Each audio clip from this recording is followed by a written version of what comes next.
I got something funny that I wanted to bring up to people because when I started my show, Stephen A's World, January 11th on ESPN Plus, you were one of my first guests. You were my first guest that day.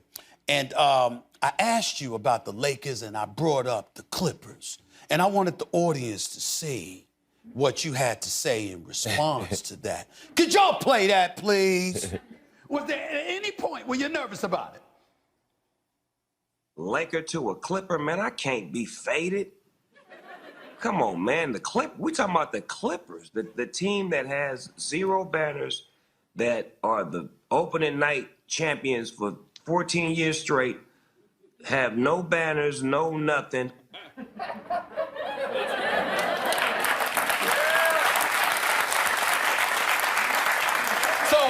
what is that? That's your answer to my question that you know is coming? Well, show that right there for the cameras. What is that right there? Can y'all get a close-up on this 2020 NBA championship ring?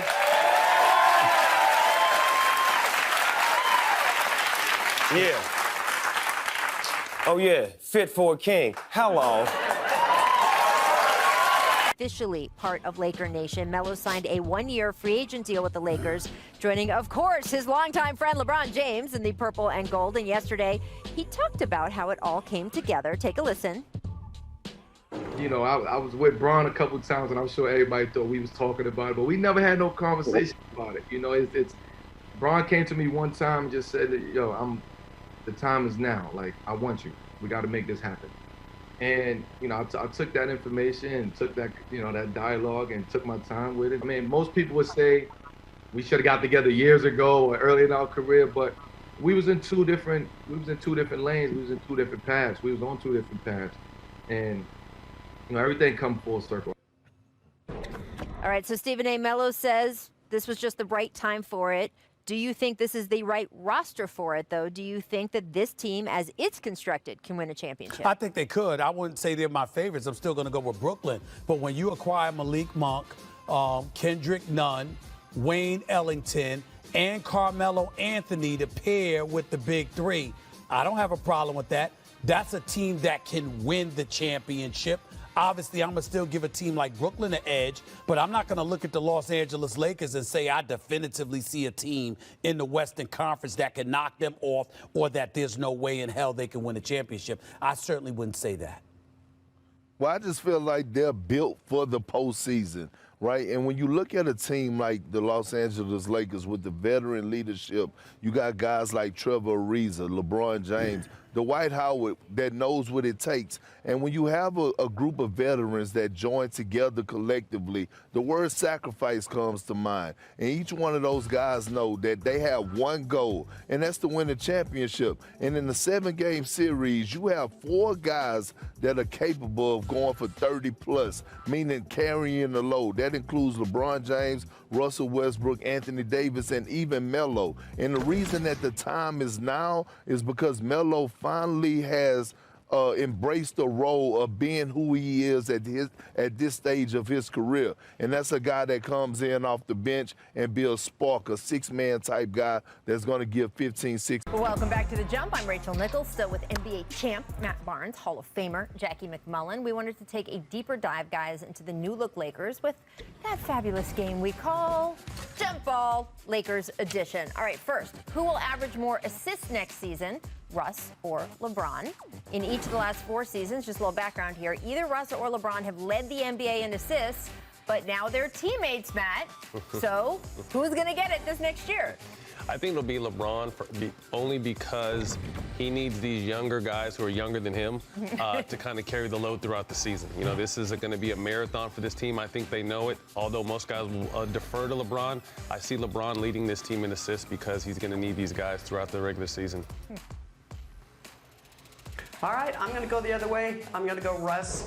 You know, one thing we know about Russ, when he gets into the paint, he is good at anybody in the league as distributing the ball. Once he gets in there, imagine how many times he's going to be in the paint and can dish it to Anthony Davis for a jam. I'm taking Russ. I think Russ wants to fit in, wants to make this work, and there's no better way to do that than to distribute dimes all over the floor. Yeah, and he's talked about wanting to leave the impression that he's a good teammate here, and the idea that he's giving assists, dishing to his teammates, passing. I think that will be a big focus of his in the first month or two, just to establish himself with these Lakers. So I'm tipping into Jackie's side, tipping into Jackie's side of the fence. Next, I want to ask you guys about crunch time minutes.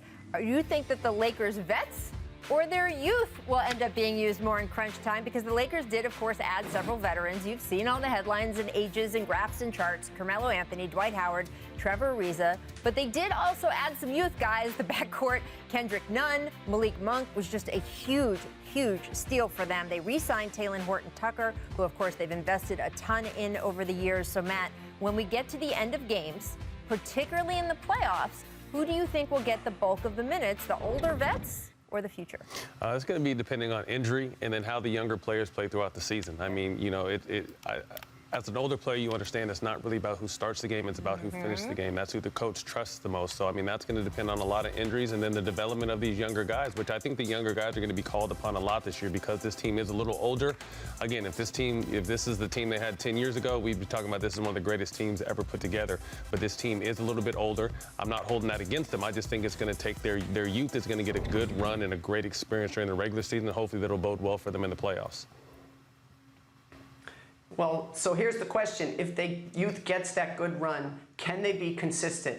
Because you know how it is with LeBron. When it gets down to crunch time, he needs to look over at you and say, I believe in you and I trust you. And my instinct tells me that it's going to be the vets to start. Now, maybe a guy like Malik Monk, whose three-point shooting went up to 40% this past season, you know, really got a hot hand with Charlotte. If he can prove he can do that to LeBron, LeBron's going to tell Frank Vogel, I want him in the game. Right. But I think in the early going, at least, it's gonna start out being those vets. Yep. All right, one last one. You guys talked about Brooklyn being the favorite over in the Eastern Conference in the last segment, so let's take it a step further. More likely to make the NBA Finals, the Lakers or the Nets, because they're the favorites in their respective conferences, according to Caesars Sportsbook. But those conferences are very different paths to an NBA Final. So, Jackie, for you, which team would be more likely to make it to the championship round? So my instincts tells me I want to say the Lakers because I think they'll have an easier path to the NBA Finals out of the West than the Nets would in the East. But I just got to say this. The Nets, completely healthy, are one of the most talented teams I think we will ever see. So I guess I'm not going away from Brooklyn. Yeah, I mean, I don't like this question. These are my two that I picked to be in the finals, but I agree with you, Jackie. You know, they're one long toenail away from going to the finals and possibly winning the finals with just KD healthy. Right. This team, you know, we're talking about there's no dynasty. This team can be the next dynasty if they're able to stay healthy. Although I think, you know, losing someone like Jeff Green doesn't sound like a big deal, but he was an integral part of that team. So hopefully they can find someone who replaces his energy and what he brought to the team. But I think this team is going to have a chip on their shoulder this year after what happened last year with injuries and all this chitter-chatter about what's going on. So I'm picking the Nets as well. Yeah, well, I mean, look, that toenail, right? That Kevin Durant foot in the second round, that will be remembered for a long time. It's interesting, though, Jackie, that even part of your logic was the Lakers might have an easier path.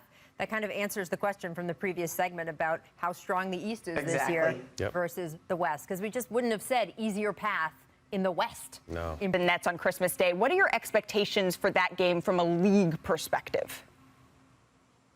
Malika, this is the battle of the Titans, and I think everybody's, you know, hoping that this is going to be a game that you're going to see both teams at full strength, and the idea of that kind of star power in one place and all the storylines within it. I think the Lakers in a Western Conference with no Kawhi Leonard and no Jamal Murray in Denver to certainly start the season and maybe for much of the season. You know, the Lakers are certainly going to play the role as favorites, and this is a Nets team. You know, that Milwaukee got past in the East last year, but without Kyrie Irving, with James Harden really on one leg in that series, and a chance now to see both these teams at full strength. It's going to be remarkable, and think of the Oklahoma City alumni group in that game, Harden and KD in Brooklyn, and of course now Russell Westbrook with the Lakers. That is a mammoth Christmas Day matchup. Now joining me to talk more about the big Nets and Lakers matchup on Christmas Day is our NBA champ, Richard Jefferson, and NBA insider Dave McMenamin. And I want to start with you, Dave. You're around the Lakers daily. What intrigues you most about this matchup? Well, think back to the two times the Lakers and Nets played each other last year. February, there's no Durant and no Anthony Davis on the court. April, Richard, I will wear yoga pants similar to you're wearing today if you can name me the three leading scorers for the Lakers in that game. The three leading scorers for the Lakers in what? When they played the Nets in April. You might even cover the game.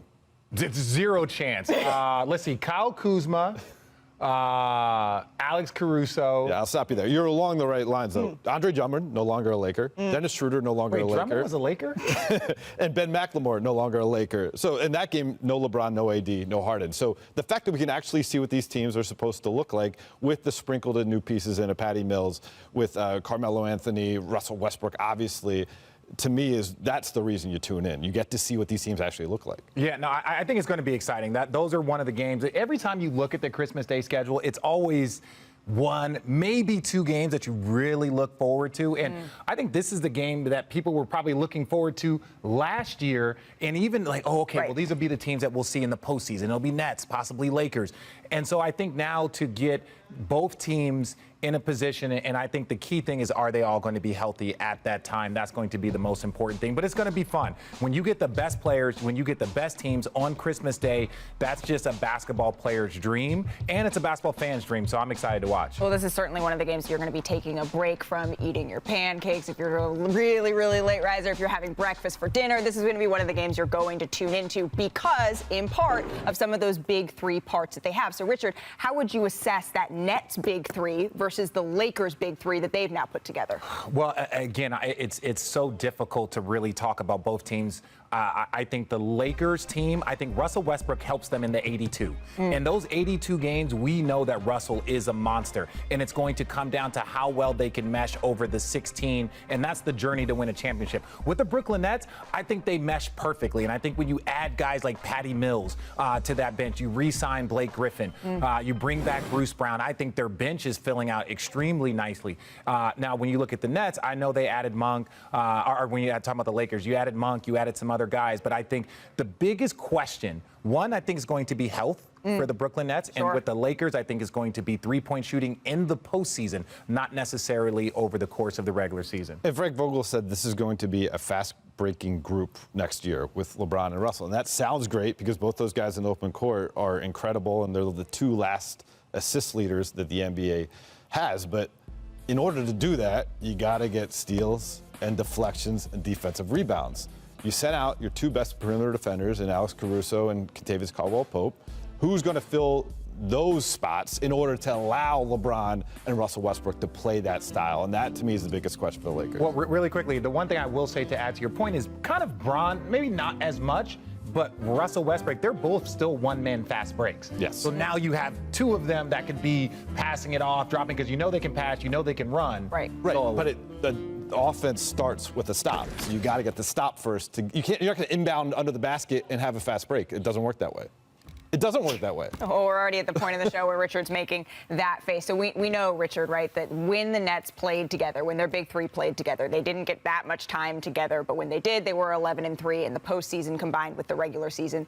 There were some questions about fit early on, right? And then Kyrie Irving did that famous line of, all right, I'll be the 2, James Harden, you be the 1, and boom, fit. We're